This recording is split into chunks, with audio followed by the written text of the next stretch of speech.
तो हम लोग 2011 में आए यहाँ, बोल रहे कि आ जाओ वापस, आपको कोई मसला नहीं होगा। हम लोग स्कीम से आए वापस। हम लोग के पास नहीं पासपोर्ट था, नहीं वीज़ा था, कुछ भी नहीं था। हम लोग आया स्कीम से यहाँ पर, उन्होंने बोला आ जाओ, यहाँ के लोग कश्मीरी लोग दिन निकालेंगे, आप लोग भी निकालेंगे, आपको कोई नहीं निकालेगा। अभी नोटिस आया कि वापस जाओ। हम कहाँ जाएंगे ये मुल्क छोड़कर? मैं बीमार इतनी पड़ी हूँ, मेरे बचने को कोई उम्मीद नहीं थी। मेरा शोहर हस्बैंड, मेरा पीछे से छोटा बेटा, उनको कौन परवरिश करे?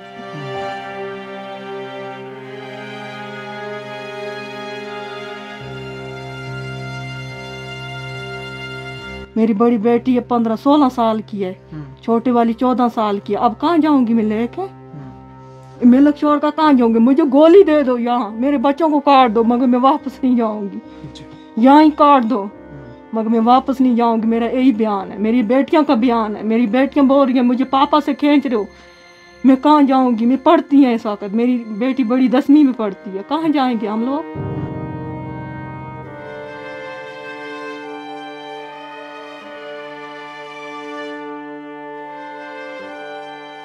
लिहाजा हम मोदी से गुजारिश करते हैं और उमरुल्लाह से गुजारिश करते हैं, इस बेचारी को मत तकलीफ दो। ये बीमार है, ये क्या पता कब कितना टाइम इसको निकलेगा, बेचारी मर जाएगा, फिर कहाँ जाएगा? इसके बच्चे कहाँ जाए? अगर इसके साथ लड़कियां दो जाने वाले हैं वहाँ, अगर वो वहाँ जाएगा वो किसके पास रहेंगे? सही बात है, किसके पास रहेंगे? दोस्तों नमस्कार। दोस्तों इस वीडियो की शुरुआत में ही मैं आपसे ये अपील करना चाहूँगा कि अगर आप इस वीडियो को देख रहे हैं तो पूरे अंत तक देखिएगा और खुले दिमाग से देखिएगा और सोचिएगा कि सरकार की ओर से जो फैसला लिया जाता है उसके बाद कितने परिवारों पर, कितने लोगों पर कितना असर पड़ता है। आप इस सभी चीज़ों को इस वीडियो के अंत तक ज़रूर सोचिएगा। और मैं पहले आपको बता दूं मैं हूं कहां पर। मैं हूं गोंडपुरा गांव में। यह आता है बांदीपुरा में, कश्मीर में। यहाँ से श्रीनगर लगभग 60 किलोमीटर दूर है और पहलगाम की अगर आप बात करें तो वो 141 किलोमीटर दूर है। आपको पता होगा कि सरकार की ओर से अब एक एडवाइजरी, एक नोटिस जारी किया गया है और ये कहा गया है कि उन तमाम लोग जो पाकिस्तान से भारत में मौजूद हैं उन्हें वापस जाने के लिए कहा गया है।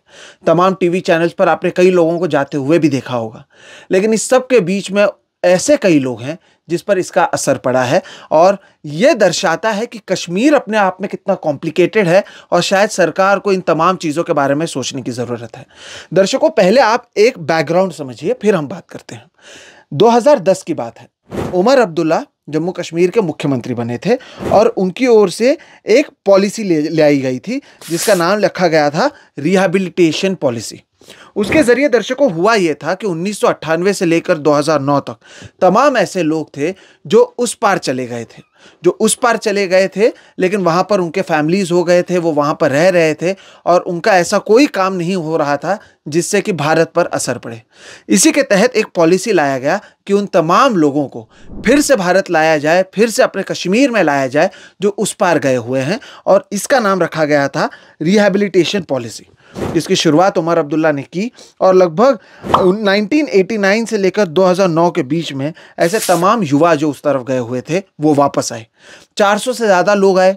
कई लोग ऐसे थे जिन्होंने शादी कर ली थी, उनके बच्चे थे, तो जाहिर सी बात है अपने परिवार के साथ वो वापस आए हैं। तमाम लोग 15-20 साल से यहाँ पर रह रहे हैं, यहाँ पर वोटिंग करते हैं, यहाँ पर उनके राशन कार्ड में नाम है, लेकिन अब अचानक से इन सभी को नोटिस आया है और उन्हें कहा गया है कि आप फिर से जाइए। उनमें से कई लोग ऐसे हैं जिनके कुछ बच्चे यहाँ पैदा हुए हैं तो वो यहाँ पर रहेंगे, लेकिन जो पहले वहाँ पर पैदा हुए और वो आए हैं, जो यहाँ पर पढ़ाई करते हैं, यहाँ पर वोट करते हैं, यहाँ पर रहते हैं, अपने देश के बारे में सोचते हैं, उन्हें भी जाने कहा जा रहा है। आप सोचिएगा क्या जुल्म हो रहा है और इसे लेकर कहीं पर कोई फैसला नहीं है। दाहिने तरफ अगर आप मेरे देखेंगे, यहाँ पर जो आप जिन्हें देख रहे हैं उनका नाम है जाहिदा जी। इन्हें ब्रेस्ट कैंसर है। लगभग 15 साल पहले ये यहाँ पर आए थे, इनका इलाज चल रहा है। बीच बीच में इन्हें श्रीनगर जाना पड़ता है बड़े अस्पताल में इलाज के लिए। आज भी ये जाने वाली हैं और जाकर आई हुई हैं, और इस सब के बीच में अब इन पूरे परिवार को ये डर है कि इनका भविष्य क्या होगा। जैसे कि मैंने कहा, ये ब्रेस्ट कैंसर से यहाँ पर जूझ रही हैं। इस सब के बीच में एक नोटिस आया है और हर किसी को कहा गया है कि आप जाइए। हम इनसे बात करेंगे, समझने की कोशिश करेंगे, और जैसे कि मैंने शुरुआत में कहा, एक बात समझिए कश्मीर एक बहुत कॉम्प्लिकेटेड मसला है। इसे समझने के लिए आपको इतिहास, इस पर क्या क्या पॉलिसीज़ आए थे, और मैं जिस पॉलिसी की बात कर रहा हूँ वो सरकार की पॉलिसी थी। अगर ये यहाँ पर आई हैं, उमर अब्दुल्ला सरकार की ओर से जिस तरह से पॉलिसी लाया गया था, रिहैबिलिटेशन की पॉलिसी लाई गई थी, उसके तहत यहाँ पर आए हैं। ज़ाहिदा जी, आपकी उम्र बता दीजिएगा, आप कितने साल से यहाँ पर रह रही हैं वो बता दीजिएगा, और आपकी तबीयत के बारे में पहले बताइएगा। मैं बीमार पड़ी हूँ 1.5 साल से ज़ाहिदा। हाँ, श्रीनगर जाती हूँ, कभी जाती हूँ सोवरे हेडवे, तो उन्होंने बोला कि आपको बहुत मसला है। तो अभी मुझे आया नोटिस कि आप जाओ वापस, जो बेटियाँ वहाँ पैदा हुई वे वहाँ ले जाओ, या यहाँ पैदा होया बेटा यहाँ ही छोड़ो। हमने आपकी शादी की 18 साल हो गए मेरी शादी को। तो हम लोग 2011 में चाहे यहाँ बोल रहे कि आ जाओ वापस, आपको कोई मसला नहीं होगा। हम लोग स्कीम से आए वापस। हम लोग के पास नहीं पासपोर्ट था, नहीं वीज़ा था, कुछ भी नहीं था। हम लोग आया स्कीम से यहाँ पर, उन्होंने बोला आ जाओ, यहाँ के लोग कश्मीरी लोग दिन निकालेंगे, आप लोग भी निकालेंगे, आपको कोई नहीं निकालेगा। अभी नोटिस आया कि वापस जाओ। हम कहाँ जाएंगे ये मुल्क छोड़कर? मैं बीमार इतनी पड़ी हूँ, मेरे बचने को कोई उम्मीद नहीं थी। मेरा शोहर हस्बैंड, मेरा पीछे से छोटा बेटा, उनको कौन परवरिश करेगा, उनका कौन कपड़ा धोएगा? इस शेल्टर 15 साल हो गए मुझे इस शेल्टर में रहती हूँ। तो इस बात में हम लोग करते हैं कि हम लोगों को कोई गलती है इसमें माफ़ी दें, तो हम लोग नहीं जा सकते उधर वापस। जैसे कि मैंने कहा दर्शकों, ये 141 किलोमीटर दूर है पहलगाम से। सरकार की ओर से एक आदेश आ गया। आप कितने साल से यहाँ पर रह रही हैं? 15 साल से। 15 साल से ये यहाँ पर रह रही हैं, लेकिन क्योंकि इनके जो 2 बड़े बच्चे हैं, इनकी पैदाइश उस पार हुई है, तो अब नोटिस के ज़रिए ये कहा गया है कि इनके जो शौहर हैं और इनके जो छोटे बच्चे हैं वो यहाँ पर रह सकता है, लेकिन ये और 2 बच्चे जो हैं इन्हें वापस जाने के लिए कहा जा रहा है। आप सोचिए कि ये किस आधार पर किया गया। आप वोटिंग करते हैं यहाँ पर? क्या क्या हो? आधार कार्ड है मेरे पास, इलेक्शन कार्ड है, वोट डालते हैं हम लोग, डोम वसाइल है, इश्रम कार्ड है, मोदी साहब का कार्ड है, सब कार्ड है मेरे पास यहाँ पर। अगर मेरे कार्ड नहीं बनते तो मैं यहाँ की नहीं होती। मैं यहाँ की, यहाँ हम लोग कश्मीरी, यहाँ मेरी बड़ी बेटी है 15-16 साल की है, छोटी वाली 14 साल की है। अब कहाँ जाऊंगी मैं लेके? मुल्क छोड़ कर कहाँ जाऊंगी? मुझे गोली दे दो, यहाँ मेरे बच्चों को काट दो, मगर मैं वापस नहीं जाऊंगी। यहाँ ही काट दो, मगर मैं वापस नहीं जाऊंगी। मेरा यही बयान है, मेरी बेटियों का बयान है। मेरी बेटियां बोल रही हैं मुझे पापा से खींच रहे हो, मैं कहाँ जाऊंगी? मैं पढ़ती हैं इस वक्त, मेरी बेटी बड़ी 10वीं में पढ़ती है, कहाँ जाएंगे हम लोग? इसी यही बात है हम लोगों की कि हम लोगों को नहीं जाना वापस। जी। ये नोटिस आने के बाद परिवार में किस तरह की परिस्थिति है, मैं पहले आपको ये बता दूं। ये पूरा जो घर है, इसकी तस्वीर भी मैं आपको दिखाऊंगा। जो टिन कहते हैं, पतरा कहा जाता है मुंबई में, उससे बनाया गया एक छोटा सा घर। यहाँ पर ये लोग रह रहे हैं, सरकार की ओर से फैसला आने के बाद से रह रहे हैं, सरकार के सभी कानूनों का पालन करते हुए रह रहे हैं, लेकिन अचानक से एक नोटिस आ गया है। परिवार वाले आप लोग आपस में क्या बात कर रहे हैं, बच्चे क्या कह रहे हैं, आप क्या सोच रही हैं? हम लोग यही सोचते हैं, जो मेरा इनके हस्बैंड का रिश्ता है, सब एक ही बोल रहे कि आपको नहीं जाना वापस। जो बच्चे हैं ये कहाँ जाएंगे? इनकी परवरिश कौन करेगा? इनका बाप करेगा और कौन करेगा? जब हम लोगों को सुकून था यहाँ पर, हम लोग आराम से थे, शेल्टर में थे, मगर आराम से सुकून से थे, कोई मसला ना था। मेरा हस्बैंड काम करता था तो बच्चों के ऊपर लगाता था, मेरी बीमारी के ऊपर भी। अभी मुझे कौन करेगा उधर? हम लोग नहीं जाना चाहते। यह बात एक पेशेंट, एक ब्रेस्ट कैंसर पेशेंट की ओर से आप सुन रहे हैं, और आप सोचिएगा इस परिवार पर क्या असर पड़ रहा है। आप इनके आप ससुर हैं इनके। हाँ, अब आप क्या सोचते हैं कि आपके पोतों में 2 पोतों को वहाँ जाने के लिए कहा जा रहा है, आपकी बहू को कहा जा रहा है वहाँ पर जाने के लिए, यहाँ पर क्या माहौल है? आपके जैसे और भी परिवार होंगे, और ये जैसे कि मैंने कहा, ये प्रक्रिया तो 2010 से शुरू है जब ये सारी चीज़ें हुई थी। तो अब आप लोग क्या सोचते हैं सर? आपका नाम भी बताइए। क्या वाला? गुलाम कादिर नजार। हाँ, और आप हिंदी समझते हैं? वरना आप सर बताएं तो वो अपने भाषा में बताएंगे, हम ट्रांसलेट कर देंगे। ये बोलते हैं मेरा नाम है गुलाम कादिर नजार। हाँ। मैं उसका ससुर हूँ। हाँ। ये वहाँ नहीं जाएगा। अच्छा, नहीं जाएंगे। उस वक्त गवर्नमेंट ने ये छोड़ा था यहाँ। क्या करेगा, हम बूढ़ा आज क्यों आदमी जाएगा हैं, वापस? बच्चा क्यों करे। जी दर्शकों, यहाँ पर आप सोचिए कि किस तरह की परिस्थिति। एक नोटिस चिपका दिया गया, मीडिया के लोग बड़े बड़े अलग अलग बॉर्डर पर जाकर दिखाने लगे हैं, लेकिन ऐसे परिवारों का क्या। और ऐसे 400 से ज़्यादा परिवार यहाँ पर मौजूद हैं। इन महिलाओं को, इस महिला के पास आप फिर से देखिएगा, ये ब्रेस्ट कैंसर से पीड़ित हैं, 1.5 साल से ऐसे ही बेड रिडन है। ये कह रही हैं हम 15 साल से रह रहे हैं, हम यहाँ पे रहते हैं, हम वहाँ पर क्यों जाएंगे। जो लोग यहाँ पर रह रहे हैं आपके लिए वोट कर सकते हैं, आप यहाँ पर हाथ जोड़कर इनसे वोट मांगते हैं, आखिर वो जाएं तो क्यों जाएं। इस तरह के और भी लोग हैं और इनकी परिस्थिति, इनके मनोस्थिति को आप सोचने की कोशिश कीजिएगा कि एक परिवार किस तरह से बिखर सकता है अगर फैसला नहीं लिया गया। और ये फैसला किसे लेना है? ये फैसला लेना है फिर से इस सरकार में आए उमर अब्दुल्ला से। इस फैसले को लेना है केंद्र की सरकार से।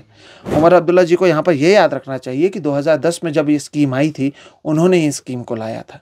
ऐसे में क्या वो अब पल्ला झाड़ सकते हैं? तो जवाब है नहीं।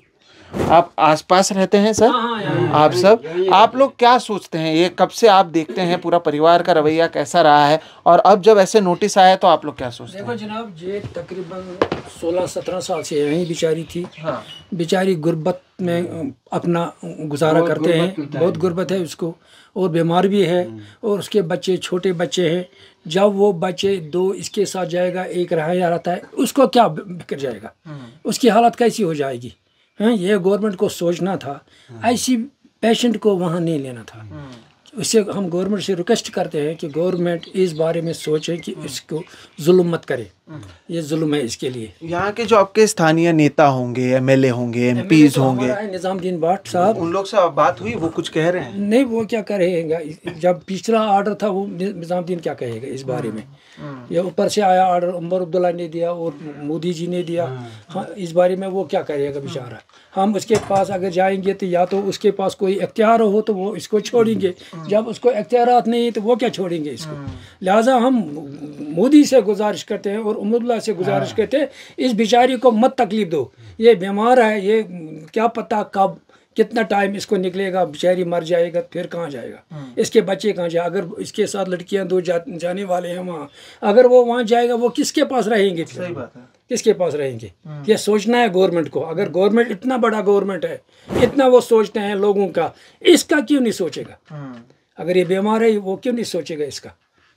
ये सोचने की बात है। गवर्नमेंट को ये सोचना था कि ये बेचारी बीमार है, क्या भरोसा है ये बॉर्डर तक जाएगा या ना जाएगा। वो बेटी कहाँ जाएगी उसकी? उनको घर में कोई नहीं है, बूढ़ा बाप है, वो क्या करेंगे उनको। यहाँ से इसका शुअर जो था वो यहाँ से मजदूरी करता है, फिर इसके पास लगाता है, उसको बीमारी के लिए दवाई लाती है। वहाँ कौन लाएगा इसको? ये क्या मजदूरी करते हैं इनके शौहर? मजदूरी है, और क्या करेगा वो, क्या मुलाजिम है? आपकी कोई बेटी या कोई है यहाँ पर मैम? वो स्कूल है दोनों। अच्छा, स्कूल है, वो स्कूल है दोनों। एक मैट्रिक में पढ़ता है, एक 8वीं जमात में पढ़ता है, और बच्चा भी छोटा बच्चा। अगर आप भी देखेंगे ना उस बच्चे को, आपको भी तरस आएगा कि ये बेचारा, ये बेचारी कहाँ जाएगा। ये इसके लिए बहुत मुसीबत है, बहुत मुसीबत। देखो कितना ऐसा ये घर देखिए दर्शकों, ये दीवार ईंट पत्थर वाला घर नहीं है। ये आप मेरे पीछे देख रहे हैं, ये प्लाईवुड लगा हुआ घर है, और जैसे कि मैंने कहा ये पतरा वाला घर है। मजदूरी करता है इनके पति, इनके शौहर।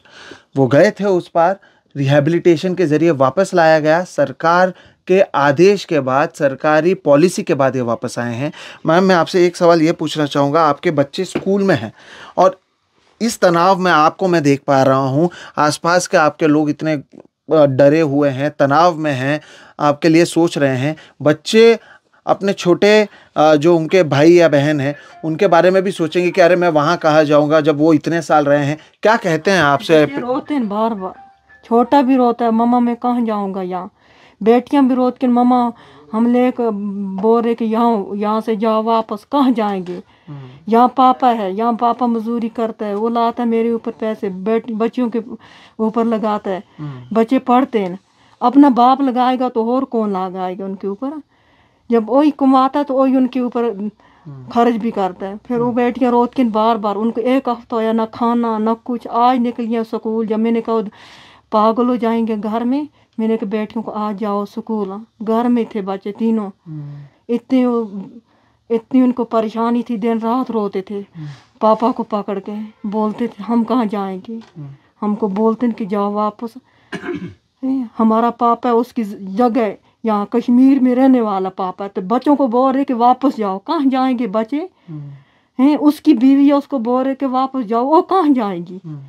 जब स्कीम से हम बुलाया, जब हम लोग स्कीम से बुलाया कि आ जाओ वापस, यहाँ बैठो, आपको कोई मसला नहीं होगा, तो अब बोल रहे वापस जाओ। कहाँ जाएंगे हम लोग जाने को तैयार नहीं है। इनके सभी सवालों का जवाब मुझे लगता है दर्शकों सरकार को देना चाहिए कि ये जाएंगे तो कहाँ जाएंगे। अगर जाना ही था तो बुलाया क्यों? स्कीम के ज़रिए बुलाया गया। 3 बच्चे हैं, 1 बच्चा यहाँ रहेगा, 2 बच्चा वहाँ जाएंगे। इन्होंने कहा 7 दिन से सभी रो रहे थे और इन्होंने कहा कि हम घर पर बैठकर पागल हो रहे थे, और अब ये होने के बाद ऐसा हुआ कि मैंने बच्चों को कहा कि आप जाइए। पहलगाम यहाँ से एक तो 141 किलोमीटर दूर है। मैं आपको दावे के साथ कहता हूँ, इस कमरे में बैठे जितने लोग हैं, किसी को खुशी नहीं है जो पहलगाम में हुआ।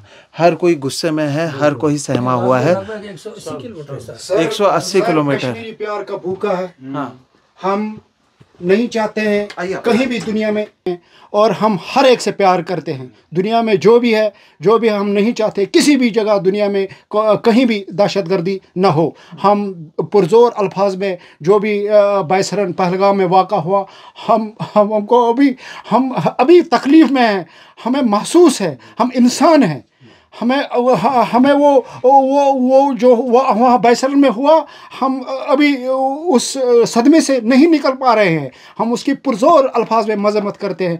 अब हम रिक्वेस्ट करते हैं सरकार से, क्यों हमें सताया जा रहा है, इसलिए हमें मत सताओ, हमें रहने दे, हमको जीने दो, और बस कुछ नहीं। दोस्तों, जाहिदा जैसे और भी कई लोग थे जिससे हमने मुलाकात की। ये तमाम वो लोग थे जिन्हें नोटिस दिया गया है, और इन तमाम लोगों के जो परिवार वाले हैं वो अब चिंतित हैं। इन्हें पता नहीं है इनका भविष्य क्या रहने वाला है, और ना ही इनके साथ किसी भी प्रकार की कोई कम्युनिकेशन की जा रही है। कहीं ना कहीं जिस तरह से परेशानी बढ़ी है, इसकी वजह से जाहिर सी बात है कि कई लोग कैमरे के सामने आकर बात नहीं करना चाहते थे। लेकिन इस वीडियो के ज़रिए हमारी कोशिश यही है कि जो हकीकत है, जो सच्चाई है, वो आपके सामने पहुँचे। हम उम्मीद करते हैं आपको ये वीडियो पसंद आया होगा। आप मेरे पीछे देख भी सकते हैं कि जो खूबसूरती है यहाँ की वो किस तरह की है, और किस तरह का माहौल है यहाँ पर। और इस सब के बीच में जो चीज़ें सामने आ रही हैं वो यकीनन जिसे आयरनी कहते हैं उसी तरह से होती है। एक तरफ हम ब्यूटी की बात करते हैं और दूसरी तरफ हम जो बात कर रहे हैं वो किस तरह की है। जैसे कि मैंने कहा, मैं श्रीनगर से लगभग 60 किलोमीटर दूर हूँ और पहलगाम से 141 किलोमीटर दूर हूँ, लेकिन यहाँ पर भी लोग चिंतित हैं। परिवार वालों को अपने भविष्य को लेकर चिंता अब भी मौजूद है। फिलहाल इस वीडियो में इतना ही दर्शकों। आपको ये वीडियो कैसा लगा ज़रूर बताइएगा। मैंने शुरुआत में आपसे कहा कि जो पूरा मामला है वो बहुत ही कॉम्प्लेक्स मामला है, इसलिए दिल, दिमाग और लॉजिक तीनों की ज़रूरत इस वीडियो को देखते समय आप लगाइए। और मैं उम्मीद करता हूँ कि आप लगाएंगे और समझेंगे कि किस तरह से सरकार की ओर से जब कोई फ़ैसला लिया जाता है उसका ग्रास रूट लेवल पर, परिवारों पर, लोगों पर किस तरह का असर पड़ता है। फिलहाल इस वीडियो में आप मुझे दीजिए इजाज़त। वीडियो पसंद आए तो इसे लाइक करें, दूसरों के साथ साझा करना ना भूलें। साथ ही साथ अगर आपने अब तक मेरे इस चैनल को सब्सक्राइब नहीं किया है तो वो भी कर लें। हम इस तरह से ग्राउंड ज़ीरो से जो असली खबरें हैं वो आपके सामने लाने की कोशिश कर रहे हैं। नमस्कार।